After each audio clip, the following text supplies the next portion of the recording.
us to our speaker tonight. I'm excited to hear Jesse. He comes to us from where? Kentucky? Is that right? McPherson, Kansas. Kansas. Why did I say it? Okay. Well, anyway, Kansas. Well, tell us all about it. Come on, Jesse. Thank you. All right. Jesse. Recording in progress. First of all, thank you guys for having me on here. I haven't done one of these like this in this format before, and I'm excited. Maybe I can, say something that might change somebody's mind or help them find a way out of their misery. So when I got the text from Eric, I was just hit with this wave of terror. I wasn't sure if I should accept this invite or not, but part of that is a big part of that is ego. I got a dog trying to get in the room right now, so if you hear something going on in the background, that's what it is. Let me just get quiet for a minute, you guys. Take a second.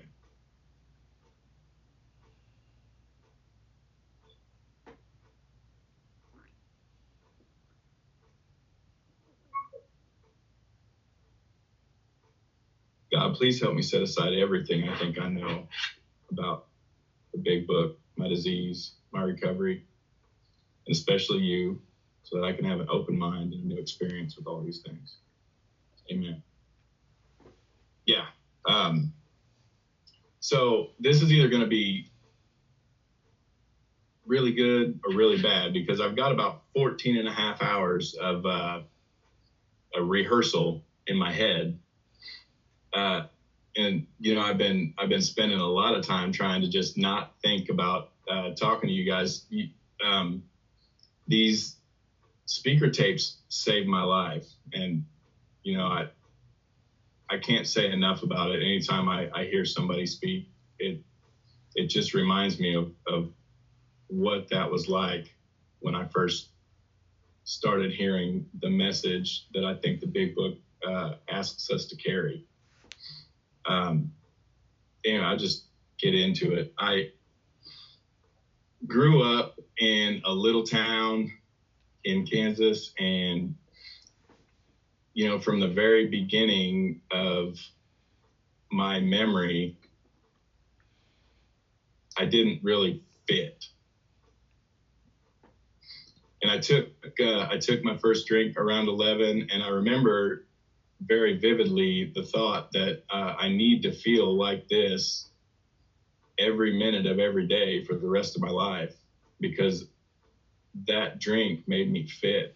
And I know some people kind of ease into alcoholism, but I wasn't one of those guys. That was never, it was never a part of my story. I drank alcoholically from the minute that stuff touched my lips.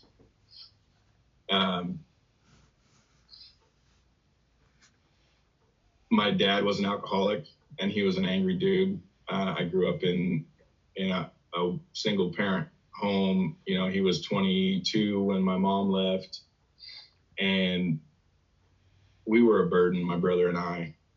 That's all I can really say about it. He wanted to be out partying with his friends, and instead he was stuck with a couple of baby boys. And so growing up was hard, and I got in a lot of trouble, and I did everything in my power to make sure that I stayed intoxicated on one level or another.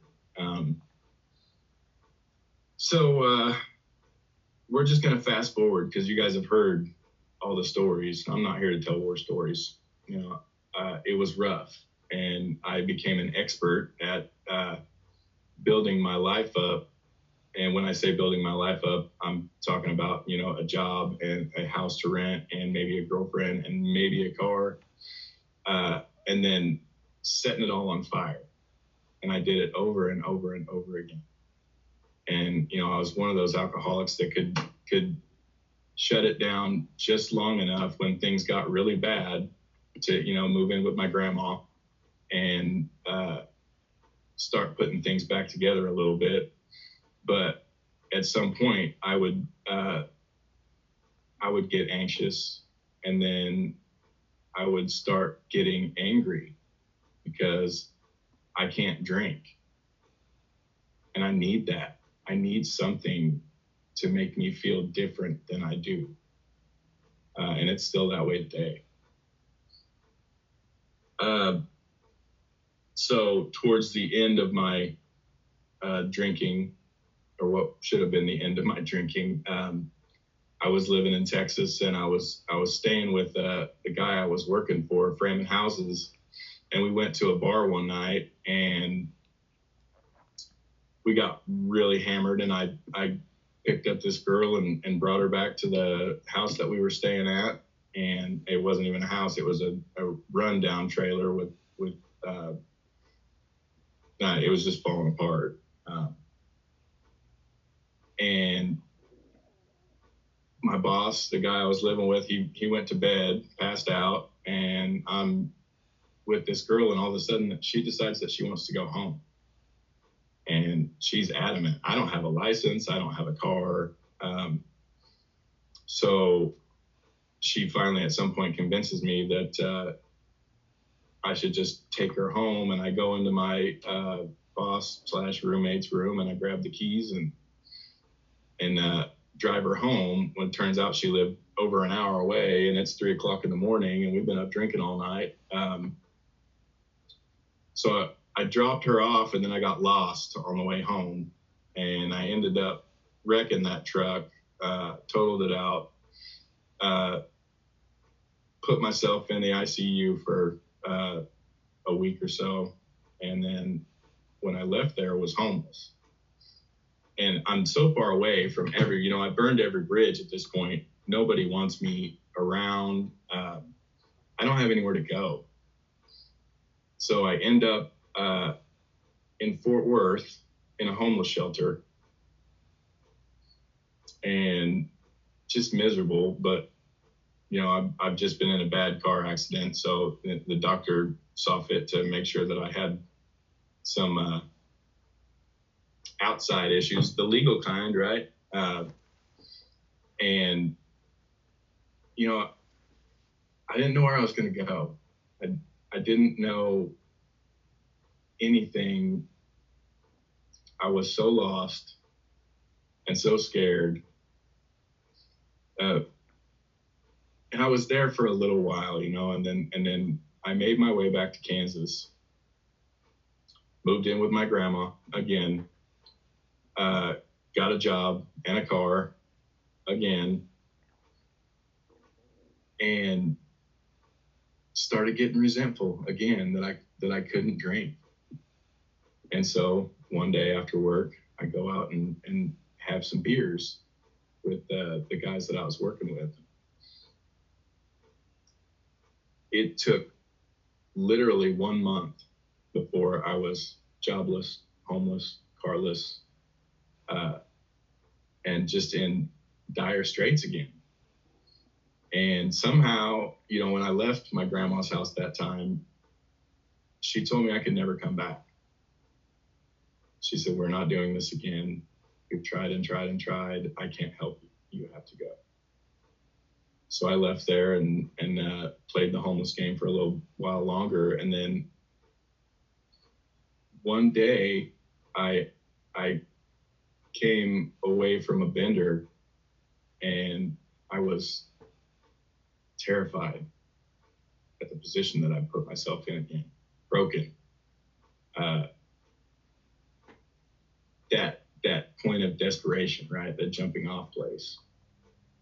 And I wind up back at grandma's house, and I don't know why. I don't know why she allowed me back in her house that night, but she did.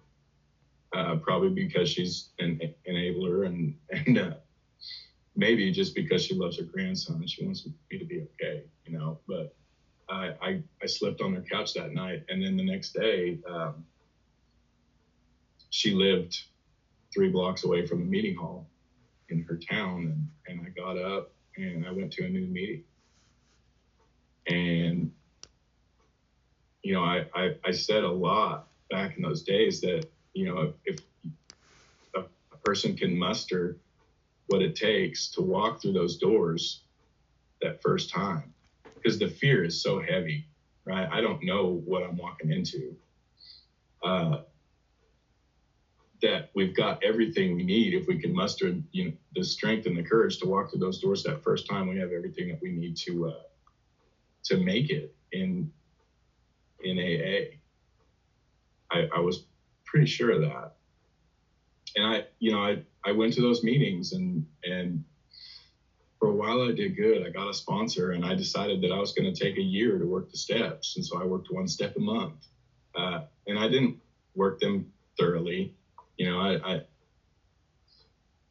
I sat down with the sponsor and, you know, for most of the steps that weren't writing down steps, we read that step out of the 12 and 12 and that was it. And that step was worked. At about 9 months sober, I ran into my wife, who would someday be my wife. And we were acquaintances. We were friends from years before in our drinking days. And I found out that she was in the program. And so I got a hold of her. I reached out to her on Facebook Messenger one day and one thing led to another. And I'm 9 months sober and she was 4 years sober at the time. And technically didn't move in, right? I kept my address at my grandmother's house until I was a year sober. And then that one day, when that first birthday came around, I bought a ring and proposed and got engaged and got a tattoo and moved out of grandma's house and into Rebecca's house. God. And, you know, it was a God thing the way it all went down. This woman was like no other woman that I'd ever met in my life. She genuinely loved me and loved it. I just can't really explain it because it's a kind of love that sometimes I don't really understand, you know, but her heart was what drew me in. So I move into this place and we start this little family. She's got 3 boys and she's got a good job and I got a job and I got a truck and we start doing the thing. But at that point in my life, all ideas that maybe I'm going to, you know, work steps and have a program in my life, so to speak, kind of went out the window. And I started going to this meeting, this AA meeting that was a meeting makers make it kind of place. And we didn't talk about the big book. And we didn't really work steps. You know, the steps were optional. And I heard on more than one occasion from people in that room with several years of sobriety that, you know, I've never worked steps. I just come to a lot of meetings and I've been sober for 25 years, you know, and it's like, oh, okay. So if I just show up at a lot of meetings, I can make it.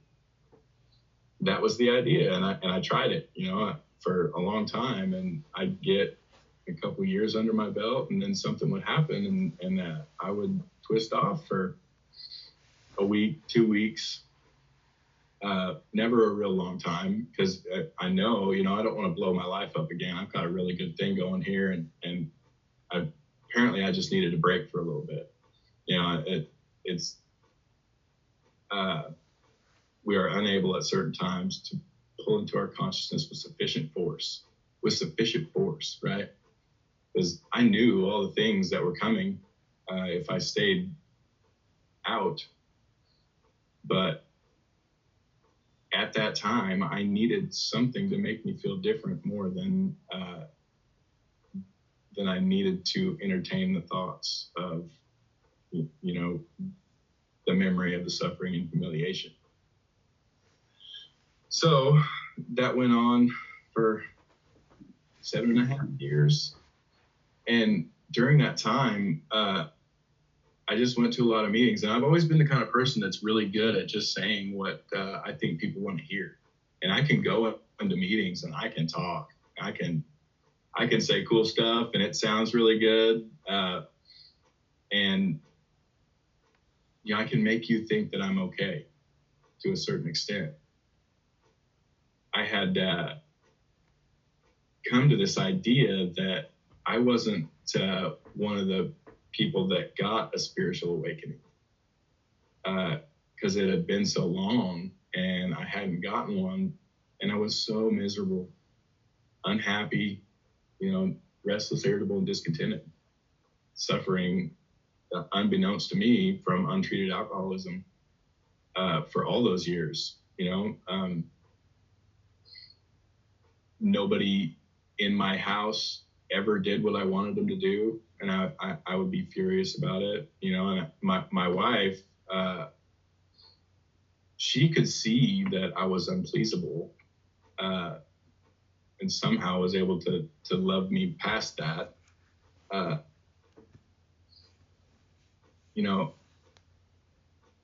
don't know how she did it. If looking back at those years that I spent in that house with those kids and that woman, it's amazing that I stayed married, and it's even more amazing that my kids turned out the way they did. So I guess it would have been 3.5 years ago, we come to that place again, that jumping off place, where I'm so miserable that I need something. And I was looking for a reason, and the wife and I got into a fight about something. I can't remember what, doesn't matter. And I left the house. And when I left the house, I left to go to a vape shop and delve into this strange new world of legal mind-altering substances that we have out in our society today. And at one of these vape shops, I found this stuff called Kratom. And I took it, and it's, I don't know, I needed something. I knew I couldn't get away with drinking, and there's no way that I can hide alcohol. But I found this stuff, and I liked the way it made me feel. And it was also legal and cheap and readily available. And once again, I had this epiphany that I could do this. I can do this and go to meetings. I can do this and be married. This is making me happy. So I did. And from that day that I went to that vape shop, I took that stuff every single day.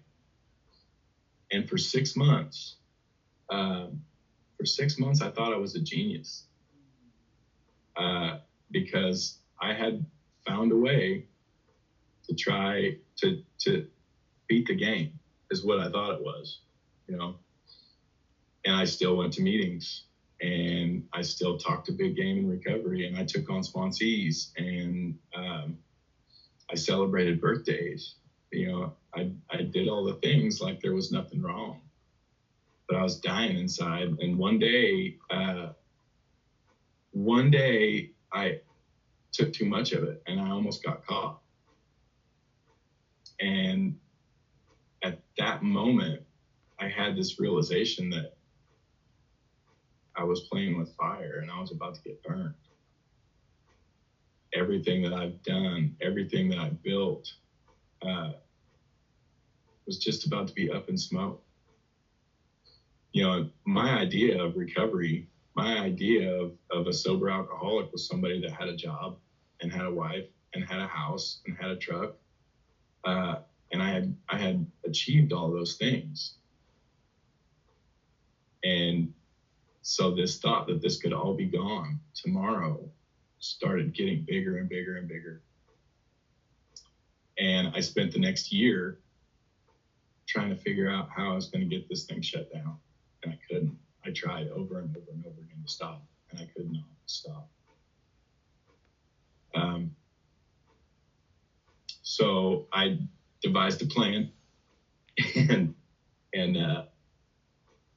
I was going to stop on New Year's Day. And we had this big recovery function, a New Year's dance. And when we got home from that dance, I was thinking, on the way home, I could just do it one more time. But something in my mind said that I wanted my clean day, my sobriety date to be January 1st. But I don't know why, but I was convinced that needed to be the day. So instead of doing one more time, I sat my wife down when I got home and I told her what was going on. And I would not be exaggerating to tell you guys that things got really bad, really fast. My wife was not sure if she wanted to be with me anymore, and she didn't know what to do. She was lost. So was I. But I decided at that point that, I'm just going to go to a lot of meetings. And I decided also that I had missed something. So what was it? So I started digging, and I started digging around in all kinds of different literature. And I got a sponsor, and I banged out 4 steps in the first month. I did a 5th step with a sponsor, and then somewhere around 30 days, I'm reading in this literature, and this thought occurs to me. I'd found some promises in a book. And these promises I'd never experienced before, but there's a lot of stuff in these books that I had experience with. So I knew that it was true. But I find promises in this book, and this epiphany happens, and I think, there's all these things, all these places in this literature that I'm 100% sure are real because I've experienced them. And it was all over drinking, right? All the things that happen, all the ways we feel, and all the way that these books describe my alcoholism. But I think if I know for a fact that all these things are true, what if the rest of this stuff in this book is true as well? And something happened, something clicked, and I began what I now know was a spiritual awakening. So I'm sitting in my basement sometime, a few days later maybe, and I'm reading the big book, and it's dark, and I'm by myself, and I've got a fire going much like I have right now. And I come to page 62.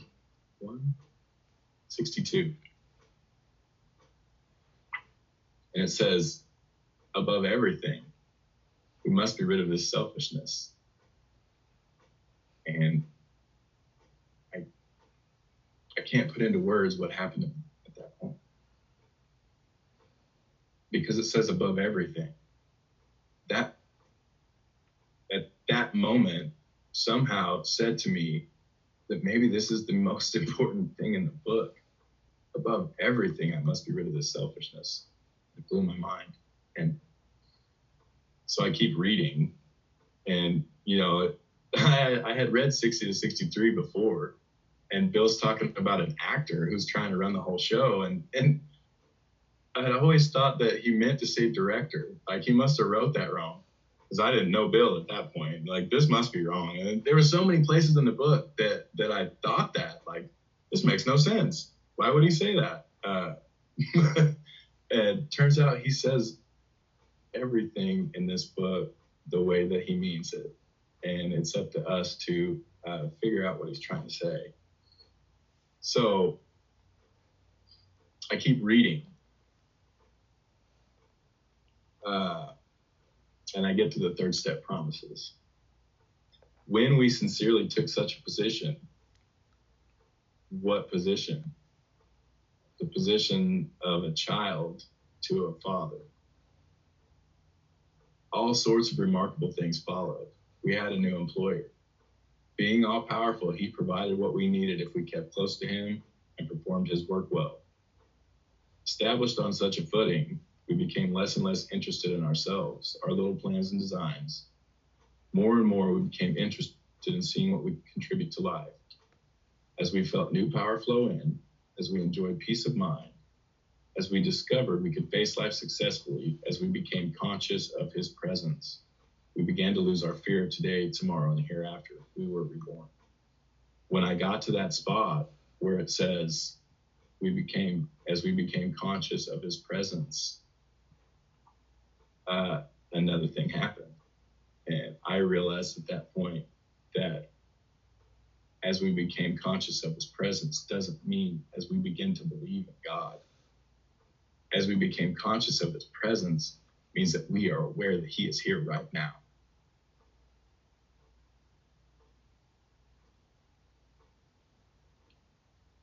And in that moment,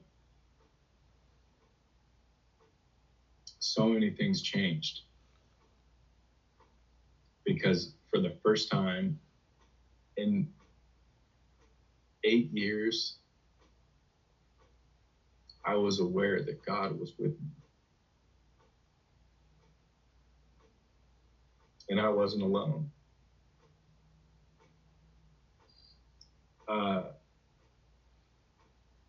So I carried on and I kept digging.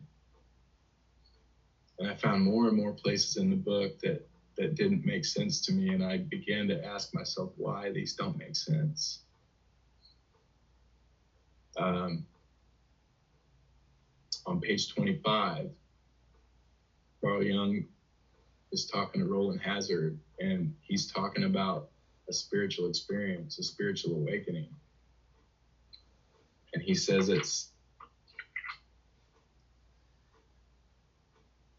they appeared to be in the nature of huge emotional displacements and rearrangements. Ideas, emotions, and attitudes, which were once guiding forces of the lives of these men, are suddenly cast aside.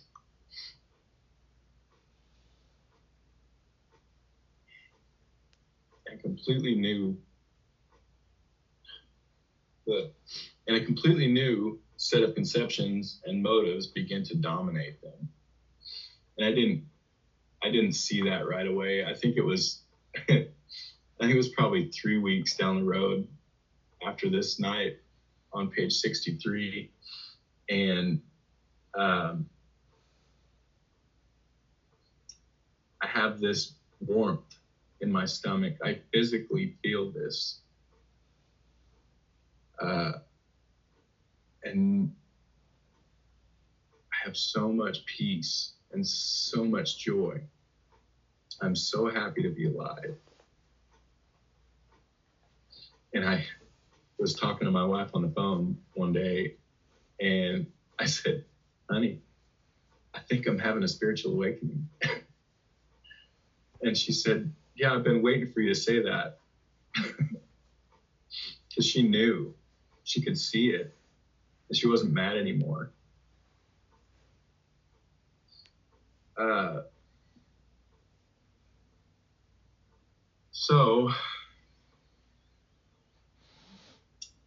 Oh man, I wish that I could put into words or paint a picture of the way that my life changed that day. You know, I found myself wanting to show people what I found. And I realized today that is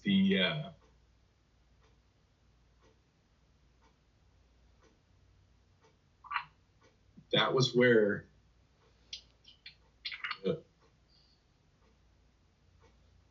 I became less interested in my little plans and designs, right? That was where I found myself wanting to go out to all my people that I knew in recovery and show them what I found. I started not thinking about myself. I wanted to carry this message. I wanted to show people what's in this book. And, before that relapse and the spiritual awakening in those 7.5 years or so, I'd found some Joe and Charlie stuff. And I listened to it. I listened to every minute of it. And I was so blown away by the things that they were saying, but I was so afraid to take any of it back to my home group. Nobody was talking about any of this stuff. And I'm like, if I take this back there, then I'm going to have to work. Like, I'm going to have to do stuff that I don't want to do. So I kind of kept it to myself. Well, this time that fear was there again. Like, I am so afraid to take this to my home group and show it to these people because I'm afraid nobody's going to want to come with me. But we're about to go somewhere. Things are about to happen here. And I knew it. So the sponsor that I'd run through a fifth step with was from another fellowship. And I called him one day and I told him, like, I found something in the big book and I want to work the steps out of it. And I'm going to find a different sponsor to take me through it. And he was okay with it, So I'd been in contact with Ross Melanson, and he hooked me up with a guy out of Wichita, and I started working steps with him. And I'm going to this meeting, right? This home group. I call them dead cat meetings. It's just, we go in and we talk about all the sad things that are happening in our lives, and there's no solution. And so I'm talking to this sponsor about my meeting that I'm going to, and I'm like, dude, I just can't deal with what's going on here. And I was angry and resentful, right? I'm like, somebody should have showed me this stuff. Not that I would have been in a place where I could be receptive to it, because I didn't want to do any work. So I'm talking to him about starting another group where we could work out of the big book. And he said, it's not a good idea, man. Stepping away from your home group out of a resentment and starting another meeting is a recipe for disaster. He said, we create the fellowship we create. 164, we create the fellowship we create. And something stuck right there. And so I kept going to these dead cat meetings, and they would read out of whatever devotional they were reading out of that day, and then everybody would start sharing about whatever they were going through. And I just started going and getting the big book, and I would find it, whatever they were talking about in this book, and I would just share on that, and I would talk about how the book lined up with my experience. And I don't know, people liked what I had to say. Guys were asking me to sponsor them, and things were just kind of flowing. So a little while later, this lady comes in the room, and she found the same resentment. She got free with the big book. She's one of my wife's sponsees, and she wanted to start another group. And I'm like, I don't know, man, we create the fellowship we create. Well, I don't know if it's a good idea. And so things went the way they went, and we ended up starting that new group. And we've got a bunch of new Oxford houses, recovery houses where I live at. And so we got a whole bunch of newcomers all the time in our in-person meetings. And we start this new group. And I had heard Chad P. talk about a whiteboard in his meetings. And my wife had heard it too. And so we got a whiteboard. And we started taking a paragraph or two paragraphs out of the book and writing it up on the whiteboard. And we're looking up words in this meeting. And with these newcomers, these little Oxford guys are engaging. They're asking questions to see what happened in that room and what still happens every single time we go in there and we get into this book and we get into the solution, and to watch the light bulbs come on, and to see, when we first started the meeting, in the opening, we asked people that are willing to sponsor, raise your hand if you've been through the 12 steps and had a spiritual awakening. And there was 2 or 3 of us that were raising our hands. And now when we say that at the beginning of the meeting, we got 20, 30 people in there, and 3/4 of them raise their hand because they've been through the work, they've been sponsored, and the joy that I find right there, the joy that I find with these guys, learning out of this book, I thought for so many years that a spiritual awakening was optional. And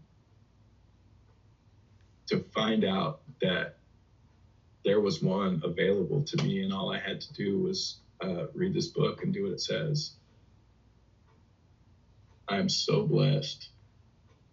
I had another spot probably 6 or 7 months ago. I've always had these people that would come around me that I would think, that guy's got it together. That dude, that's a man right there. You know, he says what he's going to do and he does it. And, you know, he supports his family and he goes to work every day. And that's a man, you know. I never, ever thought that I was good enough to be considered that, right? And I'm driving home from work. I was working 2 jobs at the time, and there's a dude at the first job, the part-time job, that I started feeling that way about. And I'm driving home from work, and a question popped into my head, and I thought, what is it about that guy that is different from me? And I started listing all the things that this guy was. And I realized that I was that guy. I'm all those things that I just don't think I'm good enough to be, but I am. And here begins another spiritual awakening.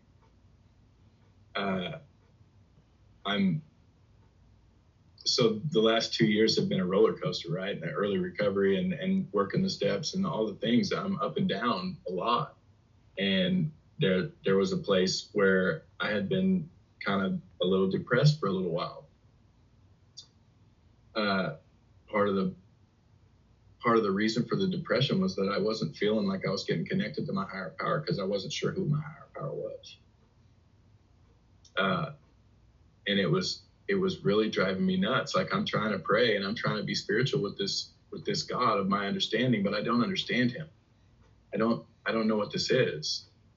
And so I'm having these expectations of myself that I can't live.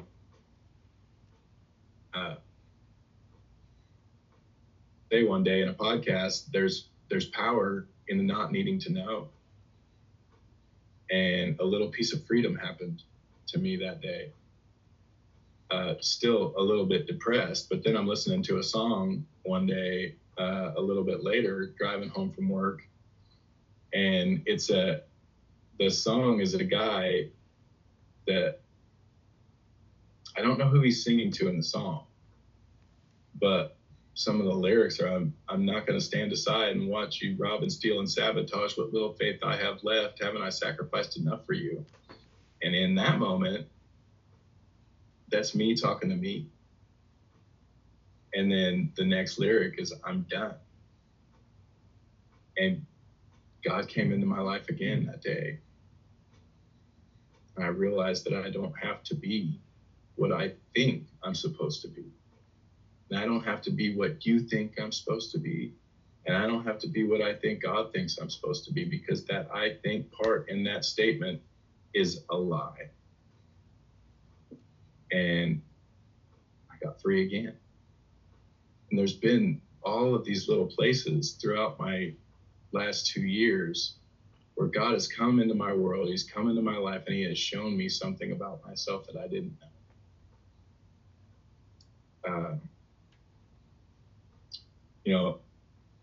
I found, I'm early on, I was at work. I know I'm jumping back and forth here. There's been so many things that I haven't said that I wanted to say, and the rehearsal was what it was. So I'm at work one day, and this is important.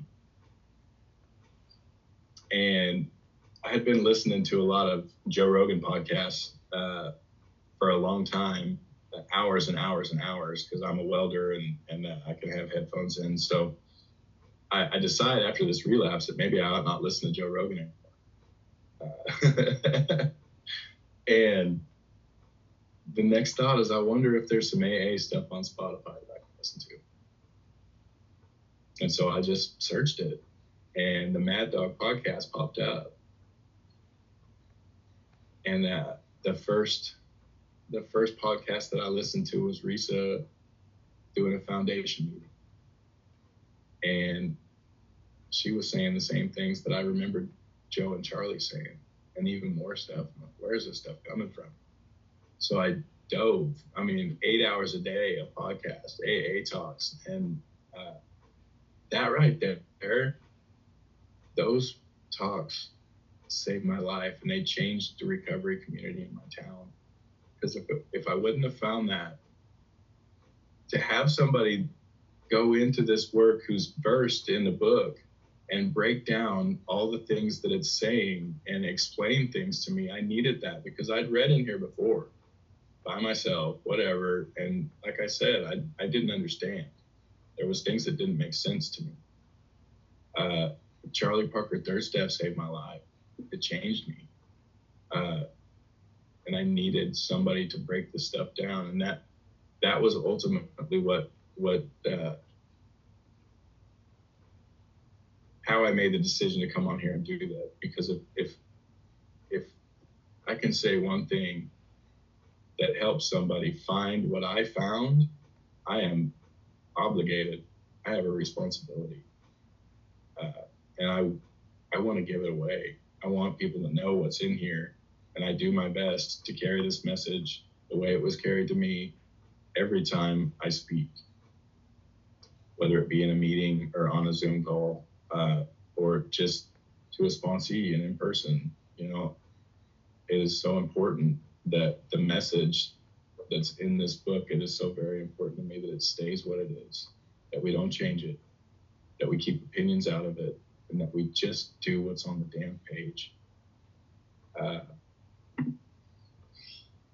don't know. I think that's it, guys. I still got 9 minutes left. I was pretty worried that I was either not going to say near as much as I wanted to say because it was going to take too long, or I was only going to be able to talk for 5 minutes and then it would be over. I'm so grateful and blessed that you guys invited me here today, and it's good to meet all of you and all of my people from McPherson that showed up. Thank you guys for showing up. I'm grateful to be here, and that's all I got.